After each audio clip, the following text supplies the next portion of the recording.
Pasti bermakna, pasti berfaedah. Podcast Syar'i Al-Furqan TV.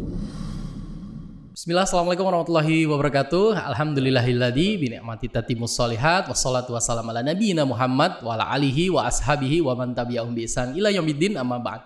Masyaallah muslimin, pemirsa Al-Furqan TV dan pendengar radio Suara Al-Furqan dimanapun Anda berada, senang sekali rasanya Al-Furqan TV kembali menjumpai Anda dan menyapa Anda dalam program kami Podcast Syar'i Al-Furqan TV. Podcast kita kali ini spesial sekali karena Ana bisa mengundang salah satu, bisa dikatakan guru Ana juga. Masya Allah, Ana sering mengikuti perjalanan beliau ya, karena beliau ini lebih tekuni ke dunia psikologis. Dulu Ana pernah mengikuti workshop beliau itu terkait dengan manajemen HRD, dan sekarang ini beliau kami undang di Mahat kita, Mahat Al-Furqan Al-Islami, untuk memberikan mungkin workshop atau pembekalan terkait dengan tes psikologis kepribadian para santri. Beliau adalah Al-Ustadz Dr. Trubus Raharjo. Kita akan sapa dulu beliau pada hari ini. Assalamualaikum warahmatullahi wabarakatuh. Waalaikumsalam warahmatullahi wabarakatuh. Sehat Ustadz ya? Alhamdulillah. Masya Allah, ini suatu kehormatan banget nih Al-Furqan TV bisa mengundang Ustadz Dr. Trubus bisa di sini nih Ustadz. Karena memang kita terakhir ketemu di Jakarta Ustadz ya. Betul. Jadi di situ juga Ana mungkin ini bagian daripada Allah mengabulkan doa kita nih Ustadz.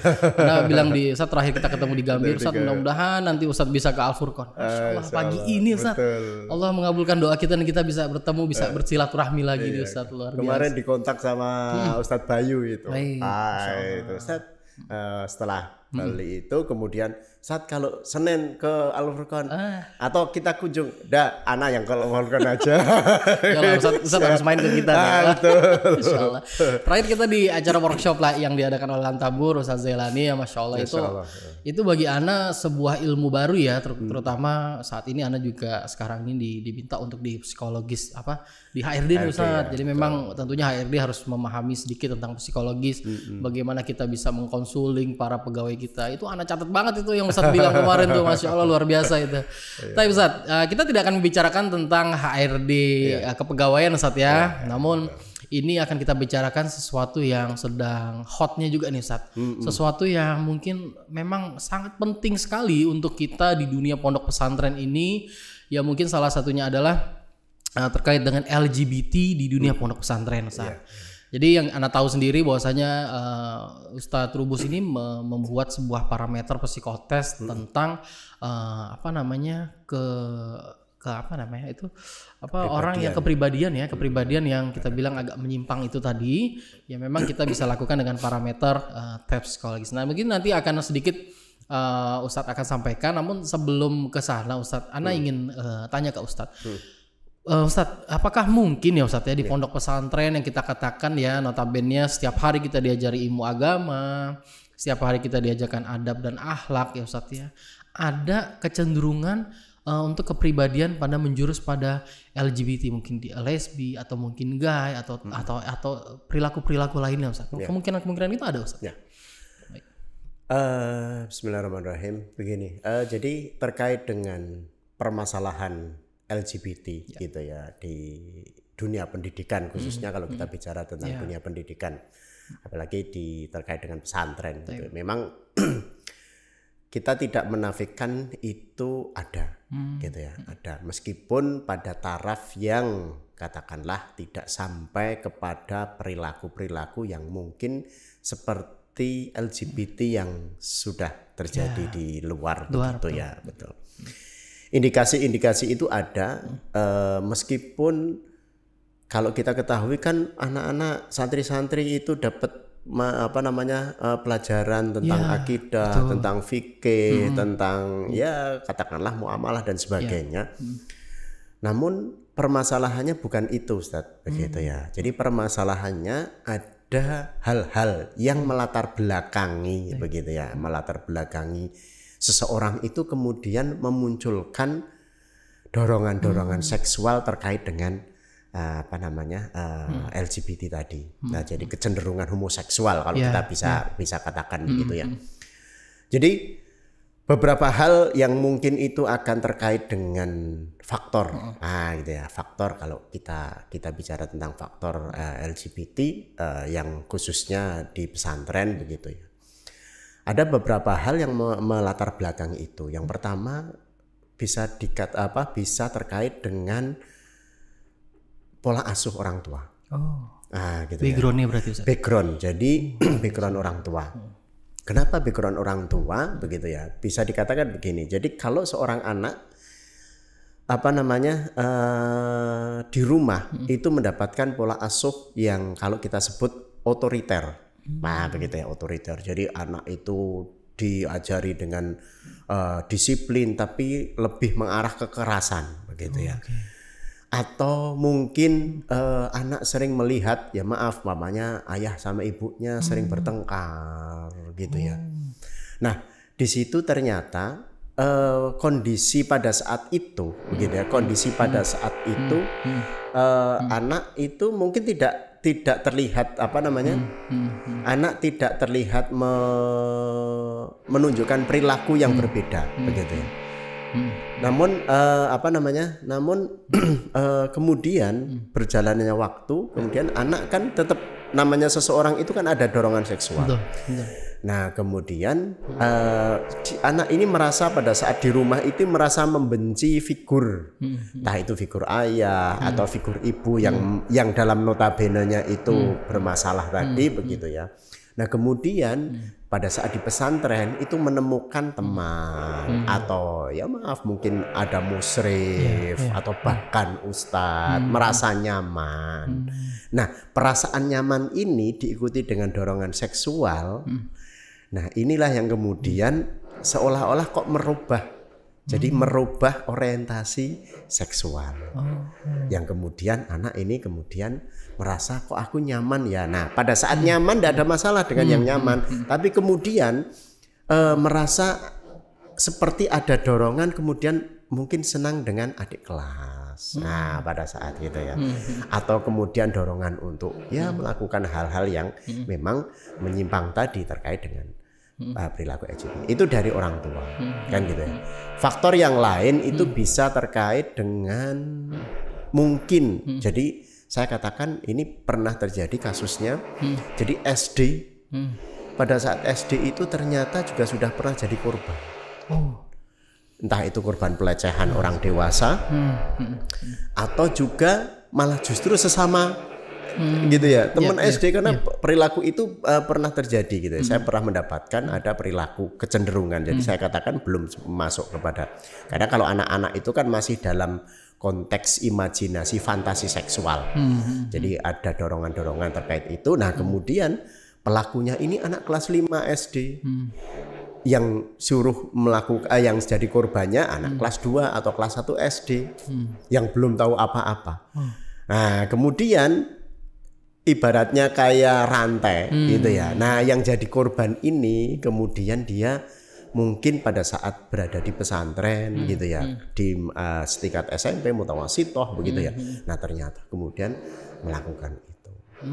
Nah itu diikuti dengan dorongan seksual. Jadi konteks di sini lebih kepada konsep tentang psikologisnya, Ustaz, gitu ya, psikologisnya. Jadi dia memahami kalau ada, katakanlah agama melarang itu, secara akidah, fikih dan sebagainya, agama melarang itu, tetapi dorongan seksual itu kan tetap akan muncul, gitu ya. Nah kalau ini tidak diikuti dengan keimanan yang baik, ya kemudian seperti tadi kasus-kasus yang mungkin muncul di kalangan santri, kira-kira begitu gambaran ininya. Gitu ya. Sebelumnya Afwan, Ustaz, memang ini sedang ada pembangunan di gedung samping, jadi suaranya seperti kayak kita nih di ruang ini aja. ya semoga tidak mengganggu konsentrasi kita untuk diskusi ya, Ustaz. Jadi gini, Ustaz, memang Ustaz bilang tadi memang ada penyebabnya adalah salah satu karena orang tua, yang kedua adalah mungkin pernah terjadi pada dirinya ya Ustaz ya, mungkin di SD tadi kita bilang pernah terjadi pada dirinya itu, dia pernah korban mungkin salah satunya. Nah untuk kita yang berada di pondok pesantren ini perlu nggak sih Ustaz untuk membuat sebuah tes, atau mungkin kita harus ya mungkin selektif ya terhadap hal itu untuk bisa masuk ke pondok kita karena memang kita juga berharap kita nggak pondok kita ini tidak menjadi tempat penyebaran hal-hal yang seperti itu gitu loh Ustaz. Nah kalau menurut Ustaz perlu nggak sih Ustaz dari pondok kita untuk melakukan filtering seperti itu Ustaz? Kalau menurut Ana sangat perlu Ustaz. Jadi perlu itu mulai dari filter masuk gitu ya, dan termasuk juga filter di santri yang lama. Nah itu sangat mungkin. Artinya itu bisa dilakukan dua-duanya. Artinya preventifnya gitu ya, pencegahannya ya dari dua sisi, apakah mungkin dari penerimaan santri baru begitu ya, atau kemudian di santri lama yang kemudian akan kita perdalam, istilahnya diperdalam oleh pihak pesantren begitu ya. Nah itu yang kemudian kalau ada indikasi-indikasi itu kan segera untuk ada penanganan. Nah gitu ya. Jadi terkait dengan itu memang kebetulan kan saya membuat alat tes kepribadian pelajar Indonesia yang di situ ada 10 aspek gitu ya, 10 aspek, 5 aspek baik, 5 aspek itu ya buruk katakanlah begitu. Nah, salah satu atau dua aspek yang paling dominan itu kecenderungan seksual, ya kecenderungan seksual dan kemudian agresivitas yang biasanya itu terkait dengan bully. Gitu ya. Jadi ada ini kan jadi fenomena juga gitu ya. Jadi fenomena kalau dia. Nah, dari situ diharapkan gitu ya, setidaknya kita memfilter kecenderungan seksual. Ya semua orang punya kecenderungan seksual gitu ya. Tetapi kan kemudian bagaimana bisa meminimalisir gitu ya, meminimalisir kecenderungan itu menjadi istilahnya ya tetap ada, tetapi kan tidak harus kemudian diungkapkan begitu. Atau termasuk agresivitas terkait dengan bullying. Bully kan gitu. Nah, ini kan juga jadi masalah juga begitu ya buat pesantren. Nah, di situ kita coba untuk diungkap dengan alat itu kan begitu ya. Sehingga baik itu santri baru, calon santri baru begitu ya, sehingga setidaknya ada filter, ya ada screening gitu ya, betul, ada screening agar tidak terjadi perilaku-perilaku yang menyimpang di pesantren, baik itu kecenderungan atau agresivitas yang dalam kaitannya dengan bully tadi saat begitu. Nah itu gambarannya kira-kira begitu. Baik. Itu kan tesnya berupa tes tulis Ustaz ya, kita katakan TK psikotes itu. Mungkin ada beberapa macam soal dan sebagainya. Itu ada kemungkinan nggak sih kita bisa berbohong di situ saat kadang-kadang kan kita, ini kayaknya pertanyaannya menjurus kepada ke tes kita ini LGBT atau saya mau pura-pura normal gimana Ustaz? Iya. Sangat mungkin bisa saja, tetapi di situ memang kita buat bahwa ada hal-hal yang kemudian tidak secara khusus gitu ya, memang tidak terlihat secara khusus bahwa ini mengarah kepada LGBT begitu ya. Pernyataannya pun tidak ada kaitannya dengan LGBT begitu ya, tetapi kemudian pihak pesantren dalam hal ini bisa kemudian memperdalam itu. Kalau untuk yang santri lama khususnya, kalau santri baru sih selama itu kemudian kecenderungannya tinggi, agresivitasnya tinggi, ya kalau saya anak jangan diterima kan gitu. Ya kalau mau resiko ya monggo gitu. Kan gitu. Kalau mau resiko di perjalanan ya monggo, tapi kalau gitu ya, kalau sangat dimungkinkan ya, tetapi tentunya kalau istilahnya begini, akan lebih baik ada screening kemudian diketahui kan gitu ya. Paling tidak itu daripada tidak ada yang kemudian kan tidak tahu sama sekali. Nah gitu. Paling tidak kita tahu ini anak begini, ini anak begini, ini anak begini. Nah setidaknya kan begitu. Oke. Ustaz, kita tahu ya bahwasanya perilaku LGBT ini tidak hanya terjadi pada santri Ustaz. Yang Ana pernah temui itulah berita-berita itu mungkin juga dari pengajarnya Ustaz. Kayak kemarin kasus-kasus besar itu yang kita tahu ya. Itu insya Allah di pondok pesantren terjadi pelecehan seksual dan sebagainya misalnya kepada santri watinya. Menurut Ustaz, seberapa penting sih Ustaz pondok pesantren tuh harus concern terhadap perilaku LGBT atau agresivitas tersebut Ustaz? Fenomena yang muncul dalam konteks pendidikan khususnya di pesantren itu ya dua hal itu sebetulnya hanya. Jadi kalau tidak kecenderungan seksual yang menyimpang ya berarti perilaku agresivitas terkait dengan bully. Itu. Jadi itu hal yang mungkin kalau saya pernah berada di pesantren katakanlah begitu ya, yang kita hadapi ya yang paling berat itu di situ. Meskipun ada permasalahan-permasalahan lain terkait dengan belajar dan yang lainnya. Nah, kepedulian pesantren begitu ya, kepedulian pesantren untuk kemudian mengprevensi ya, untuk mencegah itu harus selalu dilakukan. Jadi tidak hanya katakanlah penerimaan santri baru kan gitu ya, itu tentu saja ya itu salah satu hal. Kemudian santri lama juga. Nah, juga perlu ada sosialisasi yang intens, gitu, sosialisasi yang intens terkait dengan perilaku itu, gitu ya. Meskipun konteksnya tidak harus secara khusus dengan pembahasan, gitu ya. Jadi kadang-kadang kalau mungkin konsepnya kan wah ini kemudian harus dibahas secara khusus, enggak harus sih gitu ya. Ustadz sendiri bisa mamanya pas habis sholat duhur gitu ya, kemudian cukup 5 menit memberikan kajian sosialisasi bahwa kalian harus berinteraksi dengan baik. Cuma itu saja, interaksinya saja kan gitu ya. Kemudian yang kedua, kalian ini adalah anak-anak yang tahu tentang agama sehingga tidak boleh ada yang namanya bully, mamanya gitu.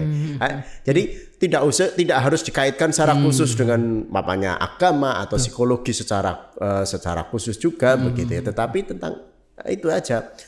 Kemudian termasuk mamanya ya tadi terkait dengan ada perilaku menyimpang namanya begini. Nah, ini harus homoseksual maka harus dihindari. Nah, termasuk juga bagaimana kemudian upaya pesantren dalam mengatasi permasalahan-permasalahan seperti asrama. Nah, itu juga gitu ya. Asrama itu juga sangat berisiko kalau kan gitu ya. Kalau mamanya kita tidak intens care di situ. Iya gitu ya. Jadi asrama mereka dengan ranjangnya bagaimana, dengan pengaturan kamar mandinya dan sebagainya. Nah, ini sebetulnya menjadi hal yang penting, tidak sekedar saya pokoknya udah masuk sini aja yang penting dulu, atau antara kakak kelas dengan adik kelas dicampur dan sebagainya. Nah, itu justru berisiko hal yang begitu. Meskipun mungkin kakak kelas harapannya bisa memberikan teladan. Nah, kan gitu ya. Konsepnya kan begitu. Bisa ngajari, bisa ini. Ya, satu hal itu positif gitu ya. Tapi ya tetap itu juga risiko dengan tadi. Nah, itu ya, kakak kelas nanti suka dengan ada faktor itu juga Ustaz. Sangat mungkin. Masya Allah. Iya, sangat mungkin. Karena apa? Tadi kita tidak tahu background dari si orang yang ini gitu ya. Ya artinya santri yang kemudian dia merasa ada kecenderungan tadi. Entah itu background di rumah, entah itu karena faktor trauma masa kecil atau yang lainnya. Nah, ini yang harus kemudian diperhatikan oleh pesantren. Jadi tidak sekedar kalau bahasa Jawanya itu digebyah uyah, gitu. Disamaratakan. Nah, disinilah yang kemudian kita perlu psikologisnya anak mutawasitoh, gitu SMP itu seperti apa? Psikologisnya anak aliyah itu sudah berbeda lagi. Kan begitu, iya kan, nah gitu ya. Betul. Anak-anak mutawasitoh mereka lagi pubertasnya, gitu, mencari identitas, kan begitu ya, mencari identitas. Tapi kalau yang mualimin, yang aliyah, mamanya gitu, mereka sudah tidak mencari identitas, tapi kemudian memunculkan jati dirinya, kan gitu ya kan.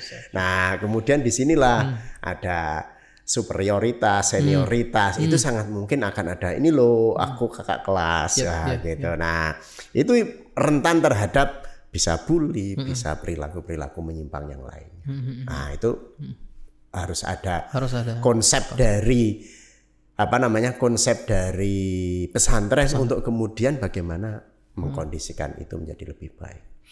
Berarti kalau menurut Ustadz Trubus, para pengajar ya khususnya atau mungkin para musyrif itu harus atau minimal dibekali ilmu psikologis terhadap ya kita katakan dia bagaimana dia bisa menyampaikan ke ke anak didiknya atau gimana tuh Ustaz? Betul sekali. Jadi termasuk ya tadi yang antum sampaikan bahwa kasus-kasus itu tidak hanya antara santri dengan santri. Tapi barangkali juga ada beberapa kasus terkait dengan entah itu musyrif atau ustadznya begitu ya. Maka memang ustadz-ustadz ini untuk katakanlah melakukan pendekatan kepada santri gitu ya, itu juga harusnya memang dibekali tentang ilmu itu, bagaimana saya mau bisa dekat dengan santri cuma sekedar say assalamualaikum saja begitu ya. Tetapi kemudian kita tidak tahu, oh ini santri lagi ada masalah, gitu ya. Kalau kemudian kita bisa melihat, oh kayaknya santri ini kok dari wajah, dari cara perilakunya, itu kan kalau seorang bermasalah akan kelihatan, Ustaz. Oh iya gitu ya. Kan gitu ya. Kalau kita sajalah katakan orang dewasa, kalau mungkin lagi ada masalah rumah tangga itu kan kayaknya itu kan gitu ya. Kayak cemberut ya. Ya, pokoknya mau diapakan itu mesti akan ada perilaku yang berbeda, gitu ya. Nah, kalau kita jeli dengan melihat itu, gitu ya, paling tidak kemudian kita tahu bahwa oh santri ada masalah, entah itu masalah sekedar masalah belajar, masalah terkait mungkin bahkan sampai mamanya dia jadi korban bully. Nah itu kan kemudian kita akan bisa melakukan pendekatan yang akhirnya dengan pendekatan itu kita paling tidak meminimalisir, gitu ya, meminimalisir stres yang terjadi pada santri, kemudian juga mereka menjadi lebih nyaman di pesantren kan gitu dengan lingkungannya yang tentunya kita tahu sendiri seperti itu. Nah itu sangat penting sekali harusnya kalau memang ada pembekalan begitu Ustaz. Iya. Baik Ustaz. Kalau menurut Ustaz kan kita tahu ya pondok pesantren yang kita di sini ada ikhwan dan akhwat, dan memang itu terpisah Ustaz ya. Memang ikhwan khusus ikhwan sendiri, akhwat dan khusus akhwat sendiri. Itu kan kalau kita bilang, kalau Anda pribadi melihat ya kita memang setiap hari ya ikhwan aja ketemunya setiap hari ikhwan terus ya kan, akhwat ketemunya akhwat. Ada potensi hal seperti itu. Apakah kalau dari pandangan Ustaz Trubus sendiri, apakah kita perlu membuat sebuah kegiatan yang bisa membangkitkan nih laki-laki nih kejantanannya dinaikin, misalnya kayak bela diri, perempuan kita naikkan jiwa kewanitaan dia dengan memasak dan sebagainya. Kalau menurut Ustadz hal itu penting nggak sih Ustadz? Konsepnya sebetulnya bukan konsep tentang kegiatan yang kemudian mengarahkan kepada katakanlah mamanya tadi ikhwan itu kemudian kejantanannya mamanya dalam artian fisiknya begitu. Atau perempuan atau akhwat itu kemudian terkait dengan hobi entah masak dan sebagainya. Konsepnya mungkin bukan seperti itu Ustaz, tapi konsepnya adalah itu untuk mereduksi libido. Nah gitu ya. Jadi kegiatan kegiatan yang itu berfungsi untuk mereduksi libido. Untuk bukan menghilangkan, tidak, karena tidak mungkin dihilangkan kan begitu, dan kita tidak akan menghilangkan itu, tetapi mereduksi agar itu tidak selalu muncul pada anak-anak. Jadi konsentrasi dialihkan gitu ya? Iya, konsentrasi dialihkan karena tidak mungkin sekarang kalau yang perempuan sih mungkin kalau tidak ada reproduksi berarti kan akan haid dan akan keluar. Kalau laki-laki kan tidak ada kan gitu haid dan menstruasi. Terus kemana? Gitu. Maka itu harus direduksi. Harus direduksi untuk kemudian dialihkan. Nah, kalau kita bicara sedikit ya katakanlah tentang kesehatan. Jadi sperma itu kalau tidak digunakan akan jadi nutrisi, Ustaz. Gitu. Makanya tenaganya laki-laki itu lebih besar gitu ya. Kenapa? Karena dia selalu ada produksi dan akan jadi nutrisi.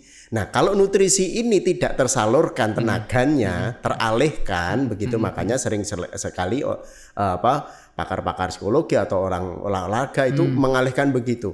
Nah, maka perlu adanya pengalihan, gitu ya, pengalihan dalam rangka gitu. Oh, ini ada kegiatan, tetap ada istirahat, kemudian ada kegiatan lagi, sehingga tidak ada waktu untuk istilahnya berpikir bahwa wah, aku besok. Gitu. Jadi konsepnya itu bagaimana kegiatan itu berfungsi untuk mereduksi libido. Nah, itu akan menjadi lebih baik. Tidak sekedar kemudian tetap ada, harus ada fasilitas, ada ini dan sebagainya. Tapi yang penting adalah kegiatan apa yang kemudian itu berfungsi untuk mereduksi tadi. Oh, nah gitu. Masya Allah, luar biasa. Pengennya sih cerita lama nih Ustaz, cuman kita terbatas waktu karena Ustaz Trubus akan mengisi pelatihan di bawah. Cuman Ana ingin meminta Ustaz nasihat mungkin Ustaz ya. Kita mungkin terkhusus pada kita di pondok pesantren ini, bagaimana kita bisa ya mengatakan kita bisa menghindari lah perilaku LGBT ini agar para santri kita dan juga pengajar-pengajar kita ya Ustaz ya bisa lebih mawas diri dan terhindar dari hal-hal yang seperti ini Ustaz. Nasihat Ustaz gimana Ustaz? Ya. Yang pertama tentunya ya kita sebagai seorang muslim gitu ya harus tentu pendekatan kita kepada Allah itu jelas gitu ya, artinya bahwa apapun itu begitu ya, apapun itu kemudian kita akan selalu berdoa kepada Allah untuk diberikan kekuatan hati, kekuatan iman begitu ya. Nah, kemudian tentunya ada usaha-usaha tetap gitu ya, ada usaha-usaha. Baik itu mulai dari sivitas yang paling atas, katakanlah jadi care, kepedulian, ya katakanlah mudir sampai kepada ibaratnya Pak kebersihan. Gitu ya. Nah, di sini perlu ada kepedulian itu. Nah, gitu ya, kepedulian itu. Jadi pemahaman tentang perilaku menyimpang, tentang bully, tentang apa dan sebagainya. Sehingga kalau kita mendengar ada hal-hal yang kemudian ini akan bisa menjadi kita antisipasi. Pertama itu, yang kedua nah ini mungkin gitu ya.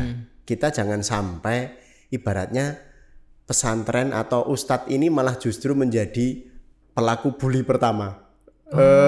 Gitu. Maksudnya gini, kadang-kadang kamu itu gimana sama santri? Kamu itu gimana? Cuma kayak gitu aja ndak bisa. Malah kita yang bully santri. Nah, itu kata-kata kadang-kadang gitu ya. Anak-anak kan tidak sama. Kalau zaman kita dibegitukan, oh ya Ustadz, anak harus gitu. Kalau sekarang dibegitukan malah tambah down. Gitu. Nah, ini dia juga harus memilih kata-kata yang kemudian juga akan menjadikan anak-anak itu bisa, ayo kamu bisa kok, itu kamu kesalahan cuma berapa, nanti kita kurangi lagi, besok lagi dikurangi, nah gitu. Jadi dengan kata-kata yang lebih baik tentunya gitu. Nah, itu dari sivitas komunikasi dan kemudian tentunya bagaimana sosialisasi kepada santri-santri tadi yang seperti Anda sampaikan gitu ya. Santri-santri itu perlu kemudian mereka tetap diberikan masukan, sosialisasi, penjelasan gitu ya, terkait perilaku menyimpang. Bagaimana kaitannya dengan agama, bagaimana kaitannya dengan mental. Kalau Ana sering katakan bahwa perilaku menyimpang itu yang bermasalah mentalnya, berarti dia lagi sakit mental. Kan begitu. Nah, cuma kalau diterangkan di sini ya panjang. Harus ada kajian khusus. Betul kan gitu. Jadi mereka kan sakit mental gitu ya. Kenapa mereka mencuri? Kenapa mereka membuli?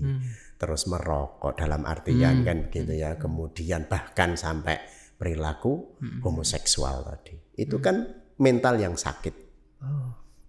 Nah, bagaimana sebabnya dan preventifnya, nah tentunya butuh kajian panjang ya. Iya, nah itu yang harus diperhatikan oleh pesantren dalam hal ini ya, agar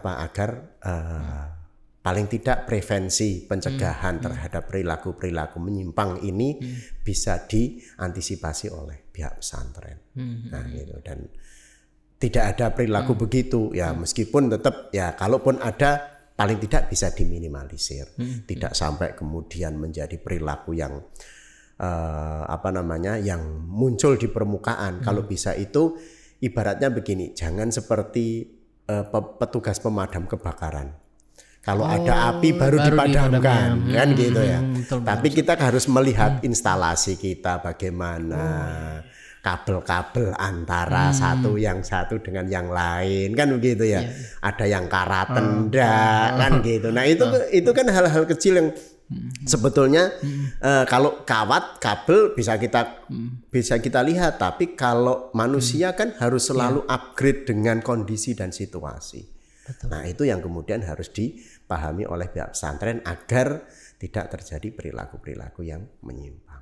Masya Allah, luar biasa nih. Anda menerima insight baru nih Ustaz pada pagi ini. Memang kita katakan gini Ustaz ya, kalau kita berbeda dengan pabrik ya, pabrik itu menghasilkan barang. Betul. Kalau pondok pesantren menghasilkan manusia.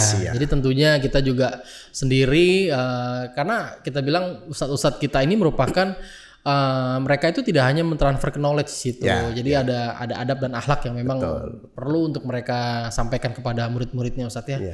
Luar biasa nih Ustadz, Masya Allah, jazakumullah khair Ustadz atas kunjungannya Ustadz ke Al Furqan TV. Semoga bermanfaat. Amin Ustadz. Karena memang ini penting sekali ya, penting sekali terkait dengan LGBT ini, dan ya semoga besok Ustadz bisa kesini lagi membawa materi tentang LGBT khususnya. Insya Allah. Terkait dengan pondok pesantren. Tapi sekali lagi Ustadz, terima kasih banyak Ustadz. Semoga nanti acara Ustadz di bawah lancar Ustadz ya. Semoga Allah memberkahi ilmu Ustadz dan merahmati Ustadz. Masya Allah. Dan juga kepada pemirsa Al Furqan TV dan pendengar radio Suara Al Furqan dimanapun Anda berada. Demikian tadi podcast kita pada hari ini.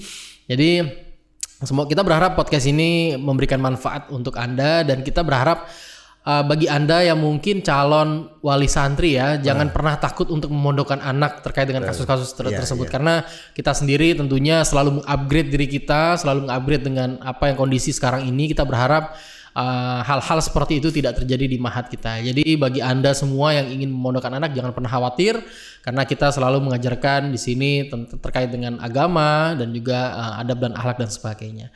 Baik, kita tutup dengan doa kafaratul majelis. Subhanakallahumma bihamdika asyhadu an la ilaha illa anta astaghfiruka wa atubu ilaik. Assalamualaikum warahmatullahi wabarakatuh. Waalaikumsalam. Al Furqan TV, saluran pendidikan, dakwah, dan inspirasi Islami.